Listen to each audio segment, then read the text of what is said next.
La plupart d'entre vous ont sûrement vu passer l'information comme quoi une nova allait être visible à l'œil nu. Spoiler alert, c'est vrai, mais quand exactement? Mystère. Merci Yann pour cette réponse très pertinente, mais a priori entre février et septembre 2024, d'après les scientifiques de la NASA. Mais qu'est-ce que ça va donner exactement? Eh bien, réponse dans cet épisode. Mais avant, je tenais à remercier très chaleureusement Weather Online pour la sponsor qu'ils m'ont proposé. En tant qu'astronome, il est clair que la météo est vraiment importante pour savoir si oui ou non c'est le moment de sortir le matos.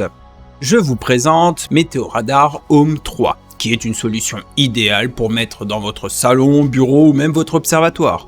Il ne s'agit pas vraiment d'une station météo, mais plutôt d'une tablette connectée qui vous donne le temps en temps réel. C'est comme l'application que vous trouverez sur Play Store ou App Store, mais en mieux, parce qu'il y a plein de trucs en plus. Et ceux qui ne connaissaient pas l'appli, je vous balance le lien en description et n'oubliez pas d'aller lâcher un petit hop-là de la part d'Astronico dans les avis de l'application. En plus, l'appli vous coûte rien, c'est gratuit. Ils fournissent aussi une possibilité de fixer cette tablette au mur grâce au support mural. Sur ma chaîne principale, que vous trouverez juste au-dessus de moi, je vous ferai une plus longue présentation à l'occasion. Mais si vous êtes intéressé par ce genre de gadget high-tech, n'hésitez pas à cliquer sur le lien disponible en description et en utilisant en plus le code ASTRONICO10, vous aurez même le droit à 10% de remise immédiate. Que ce soit sur le kit météo individuel ou le kit comprenant en plus le support mural. La promo est valable jusque fin juin, donc n'hésitez pas à en profiter et encore un grand merci à Weather Online pour cette sponsor. Revenons maintenant sur la nova qui devrait potentiellement illuminer notre ciel. Bon, je vous préviens direct, ça ne va pas être un truc sensationnel où on verra un machin plus lumineux que la lune.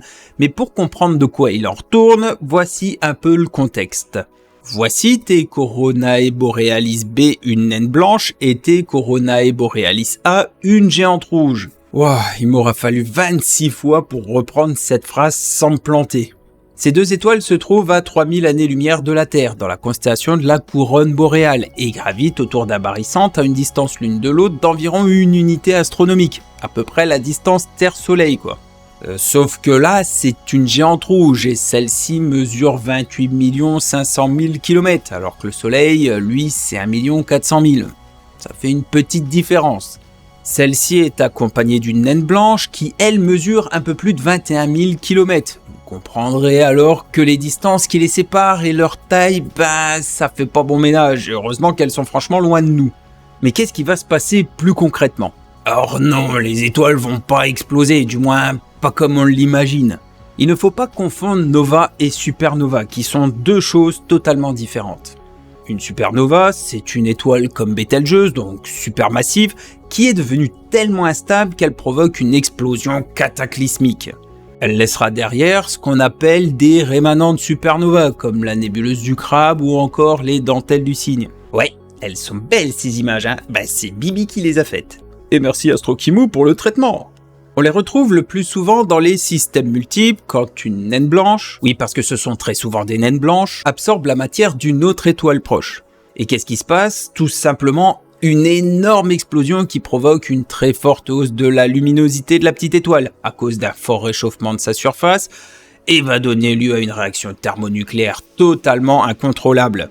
C'est souvent assez court, de l'ordre de quelques minutes à quelques jours maximum, et on observe alors une nouvelle étoile dans le ciel. En vrai, c'est pas vraiment une nouvelle étoile, elle était déjà là avant, mais invisible à l'œil nu, et lorsque ce phénomène se produit, sa magnitude augmente et en résulte qu'elle devient visible à l'œil nu.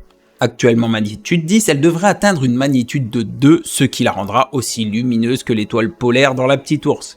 À savoir que l'étoile polaire n'est pas forcément très simple à observer en ville. La question qu'on peut se poser, c'est comment peut-on savoir que ça va arriver alors que ces deux étoiles se trouvent à 3000 lumières de nous? 3000 années-lumière, pardon. Désolé, j'ai la fourche calanguée. Tout simplement parce que cette nova se produit tous les 80 ans. Et c'est pour ça d'ailleurs qu'elle est appelée nova récurrente, tout en sachant que notre galaxie n'en compte que 5 connues pour le moment. Donc voilà un peu le topo. Alors oui, c'est un événement assez rare qui va se produire. Oui, il faut profiter pour pointer les mirettes sur la voûte céleste en se disant « Putain, je l'ai vu ». Mais non, ce ne sera pas une explosion spectaculaire comme devrait l'être Bételgeuse lorsqu'elle deviendra supernova. Mais par contre, ce qui est fou, c'est de se dire que cet événement s'est produit il y a 3000 ans. Et à cette période, sur Terre, nous étions en pleine transition vers l'âge de fer. Ou encore, plus dingue, les pharaons régnaient sur l'Égypte. N'oubliez pas de vous abonner, de liker et de partager cette vidéo et on se retrouve très bientôt pour un prochain épisode. Allez, hop là, et à la prochaine!